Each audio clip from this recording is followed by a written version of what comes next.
And now we have this TruthSocial post in which the President of the United States has called an ally a dictator. Yeah, I mean, he's essentially broken with Volodymyr Zelenskyy. I mean, this moment, Tom, has been coming over the last several days. Yesterday, of course, Donald Trump indicated that the war in Ukraine was Zelenskyy's fault. He shouldn't have started it, he said. He also indicated that the Ukraine may need to hold fresh elections as a precondition for any involvement in peace negotiations for a seat around that table that was occupied yesterday in Riyadh only by American and Russian officials. And now on his own social media platform, Donald Trump saying that the only thing Zelenskyy has been good at is playing Biden like a fiddle. He describes him as a dictator without elections. There's a very curious sentence in which he says Zelenskyy better move fast or he is not going to have a country left. Some will wonder if there's some sort of implicit threat in that sentence.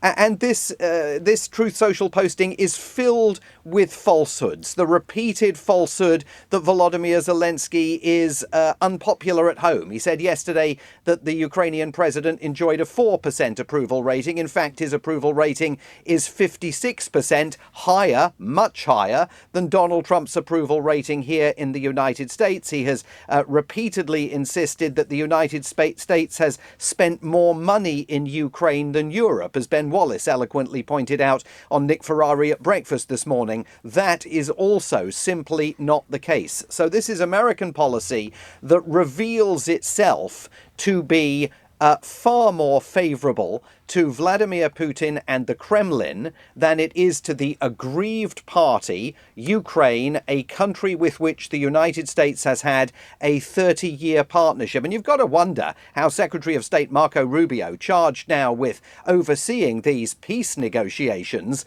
feels about all of this, because Donald Trump is essentially setting every expectation that this peace negotiation is going to tilt entirely in Russia's favour and away from Ukraine.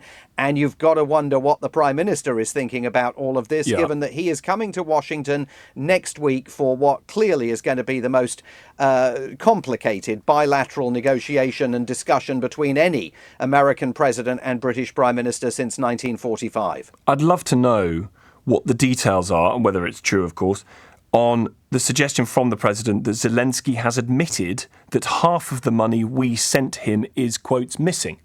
I mean, where's that come from?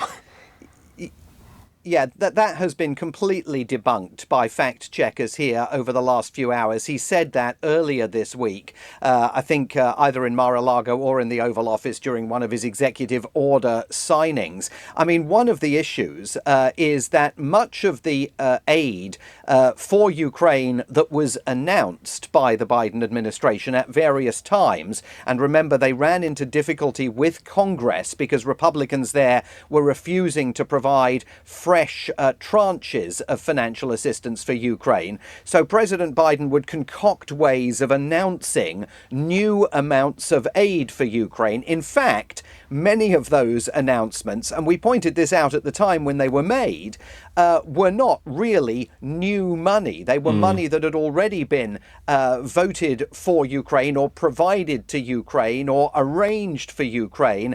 And Biden was trying to create the, frankly, illusion of ongoing American support with these massive millions and millions of dollars of fresh aid for Ukraine that wasn't really fresh aid after all. But all of these claims, the notion that Volodymyr Zelenskyy is deeply unpopular within Ukraine and that the United States is deeper in hock to Ukraine than Europe, it's simply untrue. And what we're seeing here, and we'll get into this on Friday on American Week, Tom, time and again now, this American government is basing policy decisions on falsehoods and lies. And that is an unbelievably dangerous place for Washington to be going, and it puts the transatlantic alliance in an even greater degree of peril. Simon, appreciate it as always. Thank you very much indeed. LBC's Washington correspondent there.